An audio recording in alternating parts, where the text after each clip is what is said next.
but you know, it's a big database, and it's kind of associated. So the last 3 or 4 have been associated with Cornell, who is the maker of eBird. So a lot of this data, again, part of the great big eBird network of projects and programs, which is great because then all that data is going into the same place and all can be used by various researchers.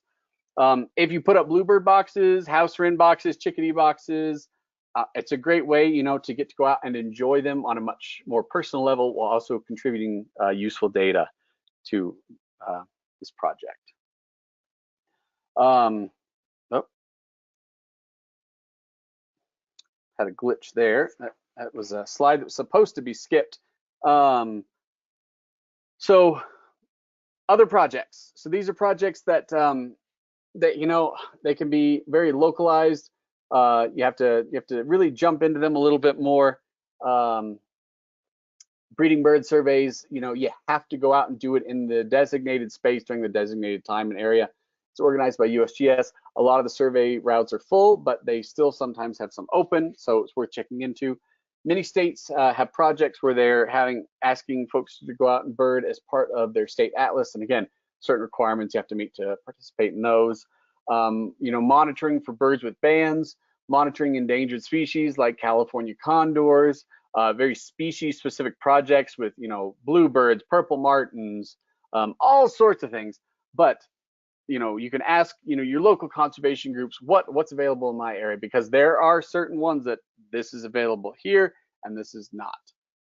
So, you know, you can really start to dig into your local area and find others, but we're gonna spend a little bit more time on the ones that you don't have to, you know, join any particular group to participate.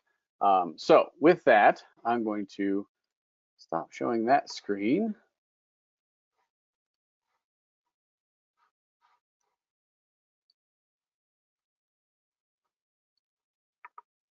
Okay. And I'm going to walk us through now. Oops. There we go. Walk us through how to submit an eBird checklist. So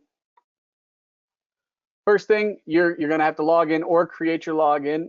That button is normally up here in the right corner. You can see I've already logged in. So there's mine right there. Whole bunch of buttons up here. When you're submitting, you're going to click submit. Now, this is also a mobile app. So if you have a smartphone, you can do it on the app. I'm not sure if I can connect to show how to do it on the app. We'll try that at the very end. That way, if it doesn't work, or we can just transition directly to questions. So first, let's try it on the computer, and I will show you how this works. So you click submit. You're gonna pick an area. So for me, I'm gonna pick, I can try to find out my location, or I can go to Natrona County.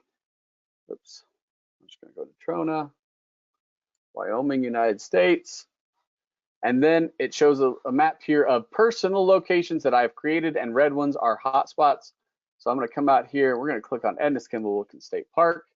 I click to continue, pick today's date. So if I were out there right now, you know, I'd use the time right now. So it's 4:23, so I could use that. And then start time. So let's just say we're doing it right now. We're not, and I'll go back and delete this, but if we were out there for 15 minutes, and let's see, there's a handful of us on this call. So I'm just gonna say, oh, you know, I was birding solo. Okay, so I have all this information. If I were walking out there, I use traveling. So see, walking a trail, driving refuge loop, field birding. If I was sitting down, which I am, that would be stationary. Historical is for, you know, if it's way back and you don't remember any specific information about it, use historical. And incidental is like, you know, hey, I was out walking my dog and I saw a bald eagle. That's incidental. Okay, you saw 1 or 2 things while you weren't actually trying to find birds. And then there's some others, and you generally don't have to worry about any of these. They're very specific projects built within. So stationary, click continue. Okay, so then it's going to ask you, what did you see or hear? Okay, and it's going to have a huge list. So let's say we counted 7 Canada geese. So I'd click in the Canada goose one, put a 7. Okay. And then, oh, well, we saw that family of wild turkeys, and there were at least 5 of them. There was a hen and what looked like some chicks. That's great. Oh, but then, oh, I heard a western meadowlark, but I don't see western meadowlark here. So I'm going to come up here and click into jump to species and type in western meadowlark. Oh, look, it's right there. Sternella neglecta. All right. Oh, and then it takes me right to it. And then I heard one. So I type in 1 because yes, observed means you saw it or you heard it. Either of those works. And then I definitely heard a bunch of red-winged blackbirds out in the marsh, but I couldn't see them all. I don't know. I think I heard at least 4, so I'm going to put 4. I'm not just going to put 1 because I don't know how many. I'm going to try to guesstimate how many I saw or heard. Maybe I saw some other things. Oh, there was a goldfinch on the feeder out there, so I'm going to put 1 American goldfinch.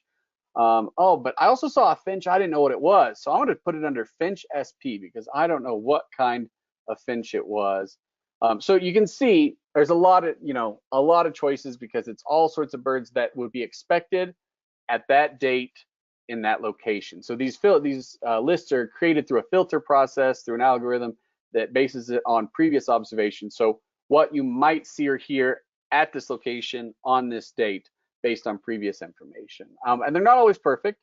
Sometimes we'll have birds on there that are unlikely, and sometimes there'll be missing birds that are more common. And then if you see something rare, I'll show you what happens. But if there's a songbird you can't identify, you're like, oh, it's some sort of songbird. Maybe it's a warbler or a sparrow. Well, that one goes right there because that goes into our taxonomy Passeriformes, which if you remember from our ID thing, I mentioned, learning from order and family down on your taxonomy because that's how our field guides are organized. So Passeriformes is the songbird order. So let's say we saw a really rare bird. I'm going to add a species that's rare out here. We saw a black Burnian warbler. Oh, look, and then it pops up right there, black Burnian warbler. And then I click it, and then boom, whoa, it gives me the red text of doom. This bird is rare for this date and location. Please add comments, check complete, and add any photos or sounds after submitting and saving the checklist. Okay, so if you were to enter a bird that is unusual for that date and time, you need to type in comments. So I would say warbler with, let's see, it's going to have an orangish throat. So orange throat and face and black body, right? Something like that. Then I'd tag complete. And then once I had that one and I had all my other birds on here, I would come down here and then it's going to, first, hold on.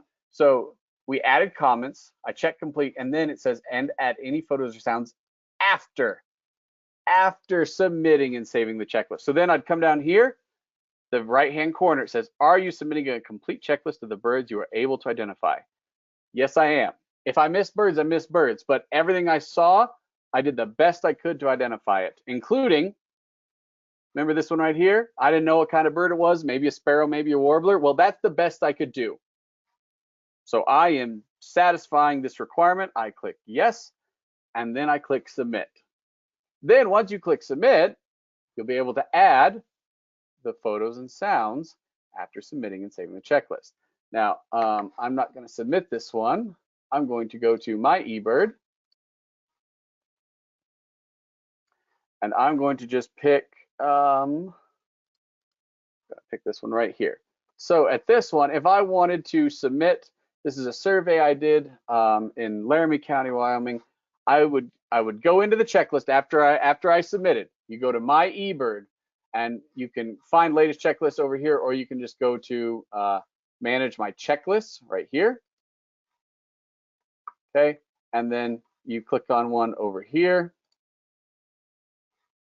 Okay, then add media, and here then is where you would add media of whatever it is you saw. You can drag and drop, or you can click the button and upload it there. Okay. I don't have anything to add, but if I did, that's where I would add it. I think I have, let's see here. There's a checklist where I have some media here, maybe. Here we go. There's like one from a fun day for me. This is from, see the date, May 14th, 2022. This is from Global Big Day. I was out counting birds on Global Big Day. And so, let's see here, scrolling down, you can see I've got some other information. I'm not going to share on all of that, but then you can see I have photos submitted of 2 birds that were considered fairly rare for this date and time. They're not unheard of in the state, but they are uncommon. And then one here of an intergrade, which is basically a hybrid of 2 subspecies. So this one you can see then, this great checklist, it shows me all the area I walked. So it tracked how long I was walking, how far I walked, how many species I saw, the number of individual birds I counted, species with photos. So not only are you contributing to science, but also then it's a great way for you to track your own observations. So then I can go I want to go to, let's see here, profile. So when I go to my profile, then it shows me what my birding in my own state looks like. And so you can see Natrona County, where I live, that's where I've seen the most species. And then I can go and see, oh, I've done a lot of birding in all these others, and I can click on a spot, and it'll tell me, what photos I've taken in that county, checklists from that county. And so every time I switch it, it'll show me a different one. But I can zoom out. I can look at the US. So you can see now this is not all the areas that I birded, just the areas that I took the time and submitted a checklist from. And so I can look to see how many species that I have recorded in eBird for each of these states. And I can zoom out even further and look at countries in the world that I've submitted eBird checklists for as well. So you can see, Peru, I got some South Africa, France, the Netherlands, Mexico, Costa Rica. And so, it helps you then also just kind of tracking how that goes, and then how many species you've seen in each of those regions. So if we go back, let's just say United States, oops. So 580 species that I've recorded in eBird for the US. And so that's a great part of this is then you're able to track your own stuff. And then what you can do is you can explore. So for the United States, go here. It shows you all the most recent sightings. And here we go. It'll show you the top eBirders for the United States. Notice it says eBirders because top birders and top eBirders might be 2 very different groups. But this is for, I'm guessing it's just for this year, right? Let's see here. All years. So this is for all years, 947 on eBird for all years. But we can also look at current year. And so this is that kind of competing with yourself, competing with others. So you can see this year, 774 when 940 some was best for the others for all years. And you can see I am 15,881 with 179 species that I've seen this year that I've submitted through eBird. And then when you go to all years, you can still see where you compare with others. Again, this is just for the US. So then for all years, I'm in the 3,000s. 3,262 is my place for that. But if I were to go to explore and type in my state, where I do the most of my birding, we're going to see a little bit different. So in my state, then you can see 359 species for the state. Okay, so that is how to submit a checklist through eBird. We've talked before about how to use it to learn more about birds, but real quick, I'll just show you again. Let's say you want to learn more about the bald eagle. Actually, no, let's use a backyard feeder bird. Let's say the black-capped chickadee. Click on that, takes you to a profile, gives you a quick identification tip from Merlin. You can listen to recordings of it those recordings come from community scientists just like you and me. You can see photos, and again, these photos are from an eBird checklist. submitted by community scientists just like you and me. So all of this information is powered by you and me. We can choose a region to see how common black-capped chickadees are in a given area. Here's some more top media of it, audio, and now eBird is slowly rolling out video. You can also go into All About Birds from here, or Birds of the World, which is the paid version of All About Birds, but it's a lot more complete. But All About Birds is the free version that allows you to continue learning about your birds in your area and all birds in general too. So that's the Explore tab if you wanted to find a bird. We talked about how to use the bar charts in another one, so we won't go into that. But one great tool of eBird is if you're out looking for birds, you can actually subscribe to certain alerts. So birds that I've never seen in Wyoming, I get a note when they're being seen in Wyoming by someone else. So for instance, yesterday I got an alert that in Laramie County, Wyoming, there was a Blackburnian warbler. Well, I've never seen one in this state. I've seen it in tons of other states, but never in this state. So of course, I get an email, ding, Blackburnian warbler in Laramie County. So then if I wanted to, jump in the car and race 90 miles an hour, just get down to Laramie County before it gets dark so I could try to see this bird, I could try it. But alas, life prevents such frivolities. I also get a daily alert of all the rare birds seen in Wyoming. It's more of just, it's interesting to see, what are other people seeing around the state? What birds are passing through that are unusual? So these aren't birds that maybe I haven't seen as much as just birds that are unusual for the state as a whole. And so you can come down here and you can subscribe, to various ones using a region, and even you can do it by year, because some folks do, a big year where they're counting birds in a given year. Some other cool things, your eBird, you can look at, you can download your own data, you can explore your own sightings, your own photos, everything like that. This just kind of tabulates everything for you in a real nice manner, and it's kind of great. Okay, so that's eBird. We kind of went through the science thing before, showing you how that data is used, but for those who missed it, I'm going to show just one quick example. So let's not choose black-capped chickadee. Let's do blue jay. It's a fun one because it's going to do something pretty cool that, oops.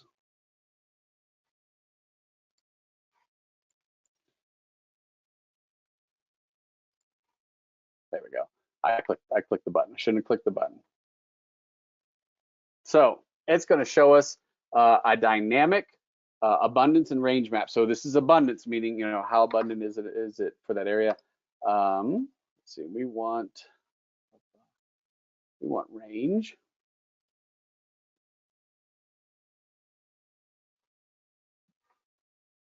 Okay, so this is a fairly dynamic range map in that as the blue jays continue to expand west, it's going to keep filling in versus static range maps, which are never going to change. All right, hold on here. This is going to take this down for a moment.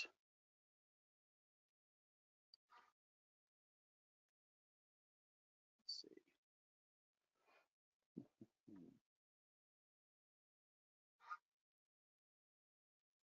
All right, there we go. So this is weekly relative abundance for the blue jay. Sorry, this is a lot of data, so it does take a moment to load. So be patient if you're going to use this, especially they're updating it with some really cool maps and things. So this is a living document kind of a thing, in that it constantly is going to update based on data submitted to it. So here we go.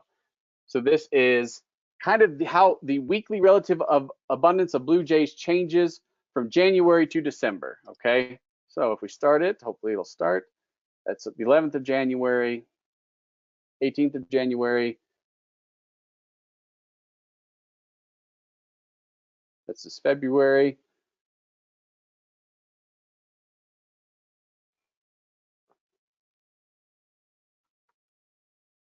Okay, we're coming into spring now.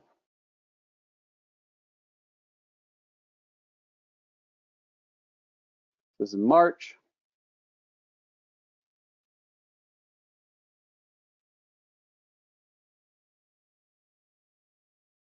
April.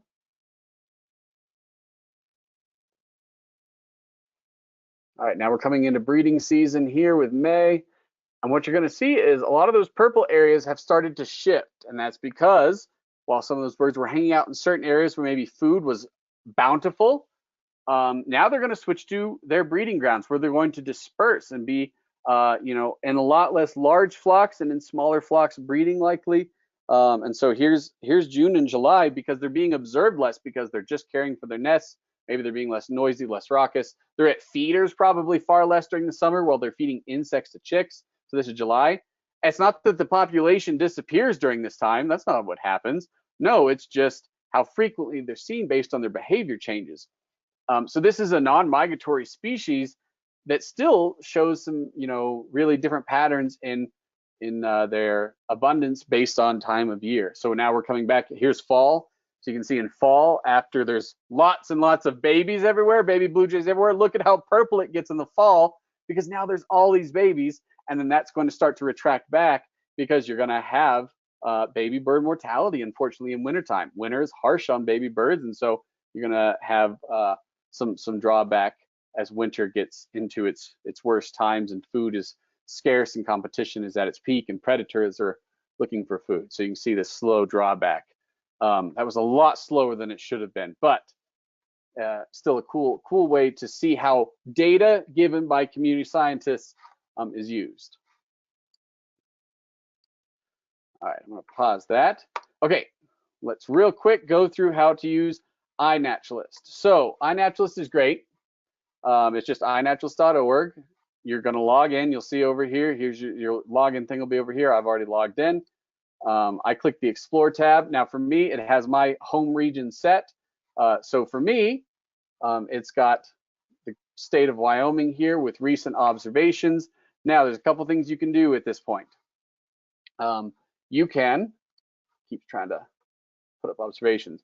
You can submit your own observation, okay, which is going to be up here, or you can help identify those of others. So if I were looking through here, if I wanted to help identify a bird or something else, so like, oh, that prairie rattlesnake, see how it says research grade? Enough people have already confirmed that. Birds, of course there's no birds. All the easy ones are taken: moose, prairie rattlesnake.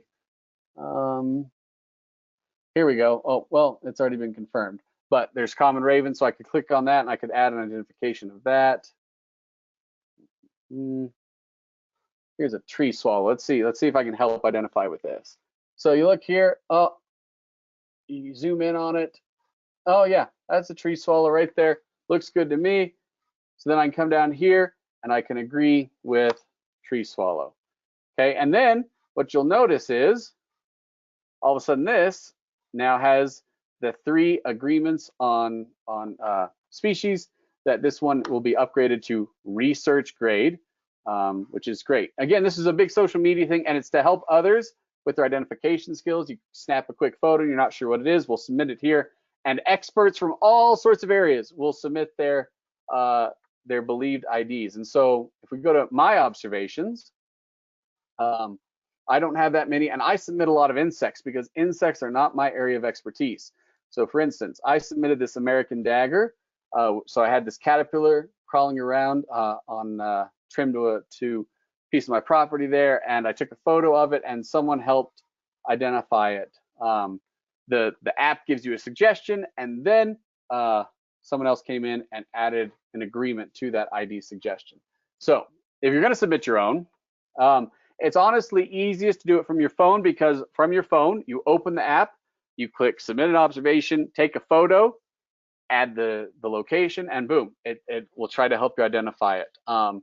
And so you can see some of them I don't have research grades on because they're maybe difficult to identify or just the right person hasn't seen them. So let's see here. Oh, okay. So to submit identification yourself. So what you do, if you're on computer, over here in the top right, upload. I click on that one up there, and then you would drop your files for sounds. I think I can. Here, let's just choose this black-capped chickadee here. And so let's we can pick a location. I'm just going to say Edness Kimball Wilkins Park. Okay, and I'm going to update the observation. So now it's going to have my location on it there. Okay, I'm going to click today's date. All right, and then, oh, and see, look, it already made a suggestion, and here are some other suggestions I could use for it as well. Some of these are subspecies, so be careful if you're not familiar with subspecies, but it already made that suggestion because it uses an algorithm to help identify the bird in the image. Now, if the image is low quality, it's a lot harder for it, or if it doesn't know where you're at or what time of year it is, it can make it difficult as well. But it at least tries to get you started, and then if you get it wrong, someone can come in and correct it, okay? So then if I want to delete it, I can remove that observation, and then we're back to choosing files and importing. So iNaturalist is a great one just for a one-time, submission of a single thing. Some others, NestWatch. Here's NestWatch. Here's how to get started and participate. Basically, this over here, you have to kind of go through this little quick process on getting involved with NestWatch. It's a great one if you have bluebird houses, things like that, or you have nests in your area because you've got feeders in your area. And then the big one for those who have bird feeders up is Project Feeder Watch, which again occurs winter through spring, and you can set it up however you want to do your counting, and it contributes some amazing data to this ongoing project. One big study that came out of it was learning that birds are starting to avoid noisy areas. They would rather be in areas where it's far less noisy. So if you that can tell you, well, if you want to feed birds and have lots of birds at your feeders, create a nice sound buffer using native trees and bushes that help buffer against sound, because the birds will appreciate that. So it's a great way to continue boosting your backyard bird feeding buffet. Project Feeder Watch also has some great information up. You can learn how to participate and sign up for it and everything like that. Learn about feeding birds, identifying birds, documenting unusual birds, common backyard birds that can be confusing. You can submit photos they have a little, it's not a contest, but basically, they pick their favorites and they'll post them. And then there is the bird spotter contest as well. And so it's like a little community of people that participate, and it's really great. And it is for anyone in the US and Canada. So anyone there can participate. I'm not sure about other countries at this time. And then you can even go in and explore your own data after you've submitted it. And there is an app for this one. It's a little bit different than the eBird app. So with that, I'm going to see if possible, I'm going to try to connect my phone and do a quick demonstration of how to submit through eBird and iNaturalist. We're going to hope it works, but I've never tried it with GoToWebinar before. So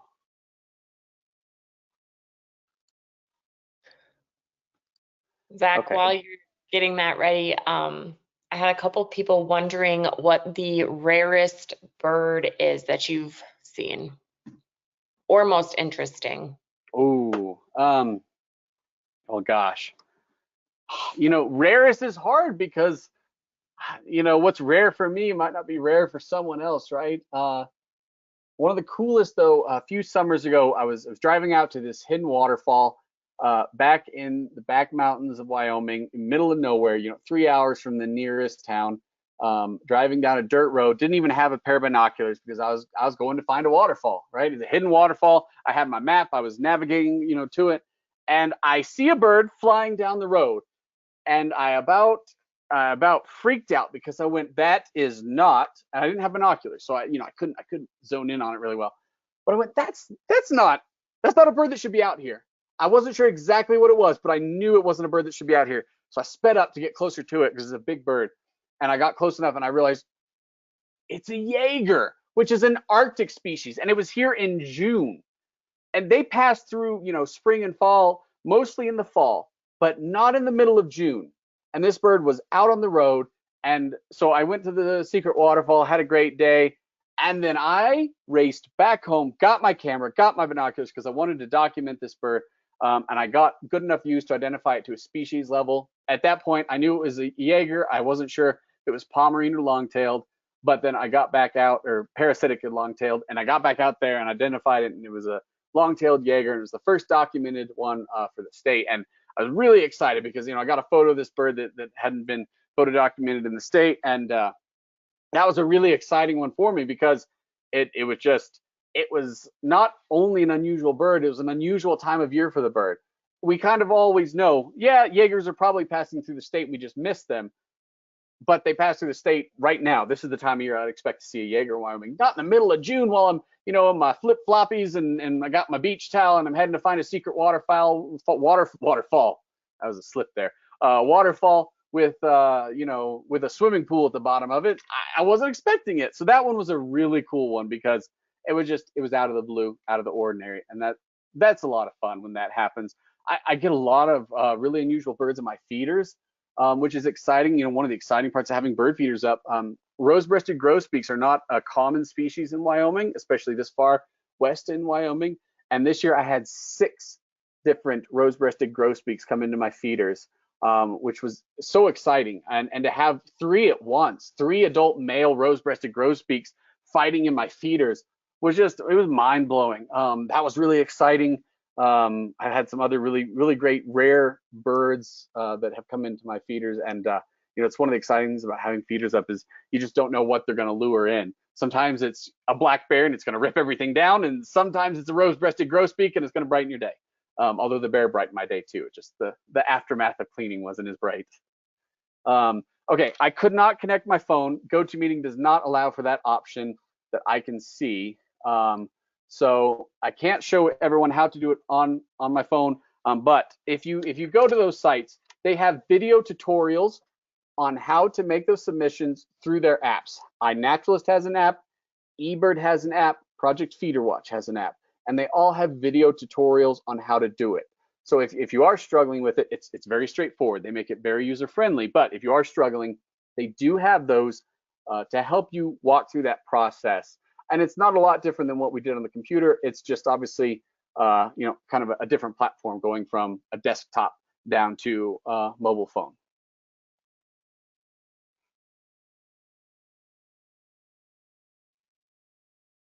Do we have any more questions, Emily? I think you're still on mute. Oh, sorry. Yes. Oh, let me find one.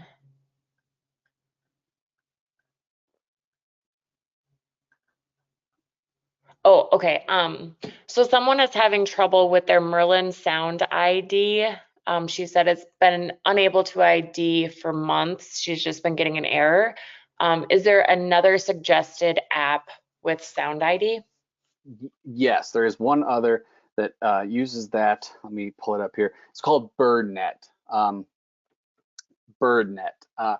It's fairly intuitive and works very similar to Merlin. One thing you could try with Merlin is either logging out and logging back in, or deleting the app and re-downloading it. And if none of those work, you can send an email to the troubleshooting team at eBird, and they will usually try to help you.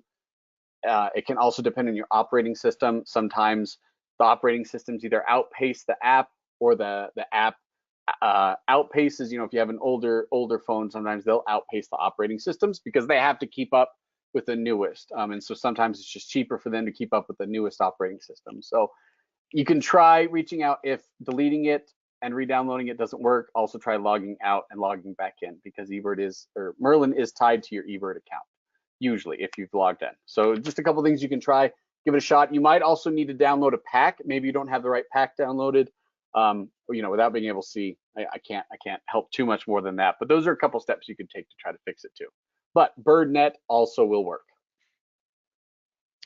Awesome. And then she's also wondering, how do resident non-shore birds acclimate to hurricane weather? That's a great question. They move. That's it. When hurricanes come in, sometimes birds get trapped in them, and what they do is, if you look at radar, you can see flocks of birds flying in the eye of the storm.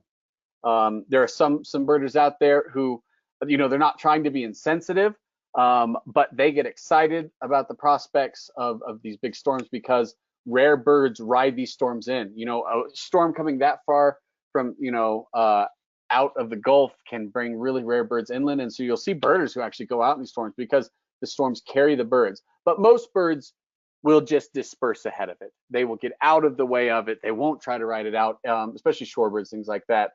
They'll keep moving away from the worst weather. Some birds can't get out of the way. And, you know, we had this summer, we had a wonderful young person from the Bahamas who was up here training with us. And he was telling me about one of their endemic species. It was endemic to a very rare habitat on the islands, and the habitat slowly got depleted to almost nothing. And then a hurricane came in and wiped out the rest. And that species may have gone extinct between, you know, human habitat degradation and a hurricane wiping out what little remnant there was. That was all it took. And so, you know, hurricanes are a driving force of nature that they do good and bad. And for humans, I know it feels like it's mostly bad. And you know, that's rough. But most animals, you know, that can get out of the way do something to get out of the way or try to take shelter and ride it out. But shorebirds especially, they're pretty good about getting out of the way. Awesome. And then just one last question here. What is the best way to find and connect with local birding groups? Great question. And that's you know, the most common are the Audubon clubs, right? The local Audubon clubs. And so if depending on where you're at, find your regional Audubon society. So a member of the National Audubon Society. Okay. And so if you're like, so for instance, I know we have someone on from Florida. So go to Florida Audubon, look up Florida Audubon, and you'll see it's the state or regional office of the National Audubon Society. And then you can search on their chapters, and it'll tell you all of the chapters in your area and you know which ones and how to get a hold of them. But that's one of the easiest ways to find out what chapters are in your area. And you know, they can be a great resource. You know, one thing, you know, with some chapters, they don't always have, you know, they don't have staff usually. So it's volunteers, and they don't always have, you know, the kind of greeters and you know, people to make you feel welcome and at home. And so sometimes you got to just barrel into it yourself and just start asking, hey, I want to get involved. Hey, I want to go birding. You know, how do I do that? Because some chapters, they don't have, you know, they don't have the charismatic personalities to put out front to make people feel welcome and invited and stuff like that. That, you know, some of them really struggle with that. It's something that I know many of them, they recognize they struggle with it and they don't know how to fix it. So if you're looking to join a chapter, you know, or just get involved with a birding group, there's also non-Audubon birding groups, whether it's a state club or an ornithological society. Some places just have local birding clubs. You can try to join your state. So social media sites usually have state groups. So you can, you know, go to Facebook and type in Florida birding, Florida birds, something like that. And there's probably a Facebook group there that you could join and maybe start to connect with folks in your area. I don't know about other social media. And then there are usually some email listservs, they're called listservs. And some people prefer the listservs over Facebook, but there's a lot of different ways and it's very site specific. But I would say starting with Audubon chapters is a great way. And then working into, you know, trying social media, seeing if there's a Florida birding Facebook group and getting involved with them. I know ours in Wyoming, when it started, you know, it was less than 100 people, and now it's over like 4,000 or 5,000 people, and now many of them connect with each other to go birding together. You know, they start out just by sharing their love of birds through photos, and then they start going out birding. So a couple of different ways you can go about it, but you know, Audubon chapters are usually fairly organized and also have fairly frequent field trips if you want to go out birding with others who know their bird ID. Awesome. And we do have one more question. Yeah. What happens with data of rare sightings for research purposes?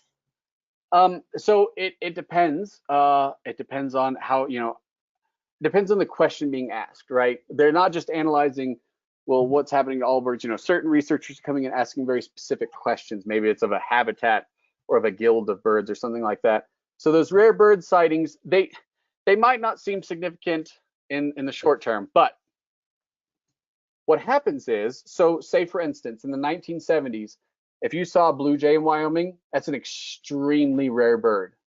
Then if you saw that map today, they've conquered the eastern half of the state. So in 50 years, we went from no blue jays in this state to now they're a common breeding bird in Wyoming. So what was a rare sighting, as these birds' ranges change, as habitat changes, whether it's improved or degraded or just flat out changes, as a lot of other factors come into play. As hurricanes change the landscape, all sorts of things, forest fires change the landscape. Bird ranges are going to shift, and so what those rare bird sightings do, they start to document: is this a true trend? Is this a true shift in this species? Or is it just a single outlier? Because oftentimes it can be just a single outlier. But as the blue jay has taught us, we went from no blue jays west of the Continental Divide to now tons and tons of blue jays all the way up to the Continental Divide, and now they're regularly breeding past it. And so, one single data point might not seem like a lot, but then when they start to really build up in an area, it's going to start to slowly fill in. Well, then we can track how that change happened, and it can help us predict what might occur in the future. So it might seem insignificant, those rare bird sightings, but they do add up if there is a trend, and then that's when that data allows us to start to see that trend occurring.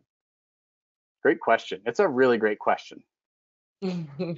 Awesome. And Monique just says, thank you from Florida for answering all her questions. Very welcome, Monique. I hope you're safe and out of the path of this storm. I hope everyone down there is safe. It looks like a rough one. Yes. And then did you have anything else to add, Zach? Just thank you to everyone for joining us. These past 5 weeks have been a lot of fun. They've been a challenge to me to write all this on how to make this informational without being too dry with it, and really trying to help people continue to build this passion and this hobby. So I hope everyone's enjoyed it. And remember, these are all recorded. So if you want to go back and get another piece of information that I said, you don't remember exactly what I said, go back and watch the recordings on WBFI's YouTube, because you can rewatch them there and go back through and practice some of the things that we worked on. So it's not just a one-off. You can go back and pick up on these again. Perfect. All